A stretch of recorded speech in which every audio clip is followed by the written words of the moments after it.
इस वीडियो में बात करने वाले हैं बजाज हाउसिंग फाइनेंस लिमिटेड के शेयर के बारे में, जिसका आईपीओ अभी कुछ ही टाइम पहले आया था।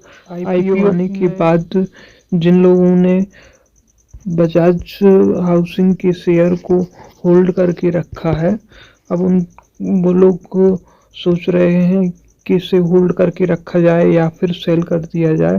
तो उसे सेल करने से पहले आपको कुछ फंडामेंटल्स देख लेने चाहिए, क्योंकि आपने अगर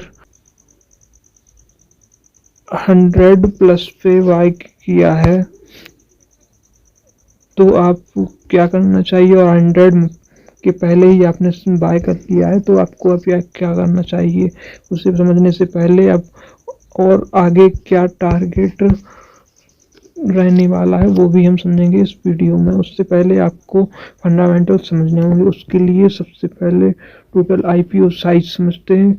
ये 6560 करोड़ है, जो कि 6560 करोड़। इसके बाद प्राइस बैंड की बात करें तो ये 66 to 70 रहा है पर शेयर। इसके बाद हम मार्केट लॉट की साइज समझते हैं तो ये 214 रहा है, 214 लॉट। इसके बाद फेस वैल्यू इसकी 10 पर शेयर रही है।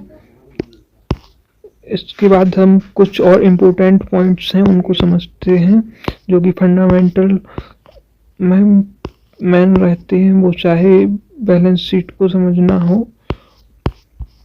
उसके लिए सबसे पहले हम होल्डिंग समझते हैं, किसकी कितनी होल्डिंग है। इसमें सबसे बढ़िया बात जो मुझे दिखाई दे रही है वो है कि प्रोमोटर्स की होल्डिंग, जो कि 88.75% है, जो कि बहुत ही बढ़िया रहने वाली है। इसके बाद पब्लिक की 6.39। इसके बाद आरओई को हम देखते हैं। आरओई इसका मार्च 2021 में रहा है 8%। इसके बाद अभी मार्च 2024 में इसका 15%, जो कि लगातार इंक्रीज होता हुआ दिखाई दे रहा है। इसके बाद अगला पॉइंट देखते हैं net cash flow. Net cash flow जो कि माइनस में है, ये नेगेटिव नहीं होना चाहिए था, इसको पॉजिटिव होना चाहिए था। और इसके बाद एसेट्स की बात करें और टोटल लायबिलिटीज की बात करें, जो कि कंपनी पर कितना कर्जा है और कंपनी के पास क्या क्या एसेट्स हैं। एसेट्स और लायबिलिटीज लगातार आपको दिख रही होंगी, बराबर ही चल रही हैं, जो कि इसमें कोई ज़्यादा प्रॉब्लम नहीं है। इसके बाद टोटल इक्विटी कैपिटल समझेंगे हम, जो कि लगातार इंक्रीज होता हुआ दिखाई दे रहा है। अभी करंट में 6712 चल रहा है। इसके बाद हम देखते हैं इसमें डिविडेंड क्या रहा है। डिविडेंड लगातार आपको दिख रहा होगा 0 रहा है। अभी तक कोई भी कंपनी की तरफ से डिविडेंड नहीं दिया गया है।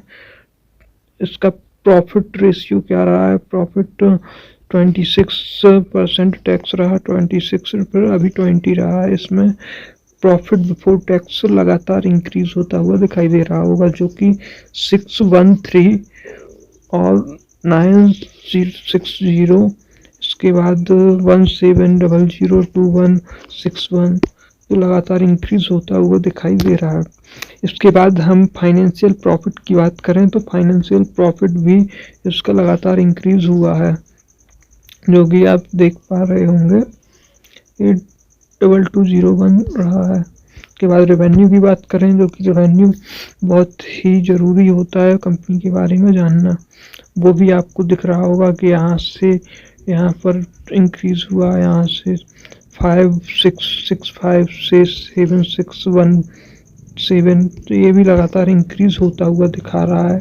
यही कैश फ्लो में मेन पॉइंट्स होते हैं जिनको आपको देखना ज़रूरी होता है। ये नेट प्रॉफिट भी लगातार इंक्रीज हुआ है। प्रॉफिट में भी कंपनी प्रॉफिट करेगी तभी कंपनी के शेयर होल्डर्स का प्रॉफिट होगा। इसके बाद फाइनेंशियल मार्जिन भी इंक्रीज होता हुआ दिखाई दे रहा है। इसके बाद रेवेन्यू भी हमने देख चुके हैं। रेवेन्यू के बाद अब हम बात करते हैं जो इस के सेक्टर्स की और कंपनियां हैं उनके कंपैरिजन में इसका क्या है। उसके कंपैरिजन में इसका HUDCO का 22 पी चल रहा है। इसका LIC का 7.74%, जो कि सबसे बढ़िया की अगर बात करें तो सबसे बढ़िया LIC इन सीरियल नंबर दिख रहे होंगे। इसमें सीरियल नंबर अगर हम चेंज करना चाहें तो सबसे बढ़िया रहेगा पहले नंबर पर बजाज के पहले LIC जो कि पहले नंबर पर, उसके बाद दूसरे नंबर पर होना चाहिए PNB हाउसिंग का, तीसरे नंबर पर होना चाहिए बजाज का।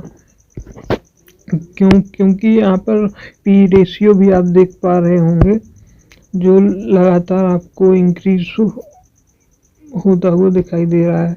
पी रेशियो अगर बढ़ रहा है तो कंपनी में थोड़ा टाइम लगेगा इसमें प्रॉफिट रेशियो बढ़ने में और शेयर होल्डर्स के लिए शेयर का वैल्यू बढ़ने में। इसके बाद हम देखते हैं कंपनी का जो चार्ट रहा है वो किस तरीके से रहा है। तो आप देख पा रहे हो 16 सितंबर से 19 सितंबर तक मार्केट लगातार नीचे की तरफ आया है। अब यहाँ से एक पॉइंट बनने वाला है। अब अगर मार्केट ऊपर की तरफ जाता है तो 170 से ये बहुत ही स्पीड में ऊपर जाने वाला है।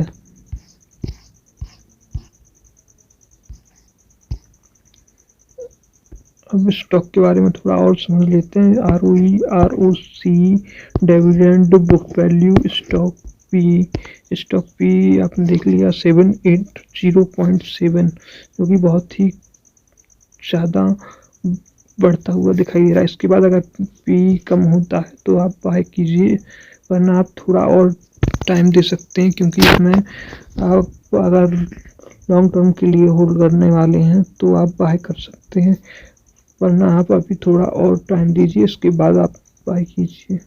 इसका ROE भी 15, जो कि बहुत ही बढ़िया है। ROE के बाद डिविडेंड इसका 0 रहा है, जो कि डिविडेंड के बारे में अगर आप नहीं जानते, डिविडेंड पर शेयर मिलता है। आपके पास जितने शेयर होंगे उस हिसाब से डिविडेंड कोई कंपनी ज़्यादा देती है, कोई कम देती है, लेकिन इस कंपनी ने, बजाज हाउसिंग ने, अभी 0 ही डिविडेंड चल रहा है। आने वाले क्वार्टर्स में देखेंगे कि क्या बजाज हाउसिंग भी अपने शेयर होल्डर्स के लिए डिविडेंड देती है या नहीं। इसका करंट प्राइस अभी 164, जो कि अभी हाल ही में 20 सितंबर को 2.25% बढ़ा है। इसके मार्केट कैपिटल की बात करें तो 1,36,357 करोड़ का है, जो कि लार्ज कैप कंपनी में है। तो कंपनी में अभी जो गिरावट हुई है इसके बाद तो बहुत ही स्पीड में ये शेयर फिर से ऊपर की ओर ट्रेंड बनाने वाला है, जो कि अपर ट्रेंड लगेगा, लगातार बढ़ता हुआ नजर आएगा। इससे आज इस वीडियो में आपको बताया। आपको ये वीडियो अगर अच्छी लगती है तो चैनल को सब्सक्राइब जरूर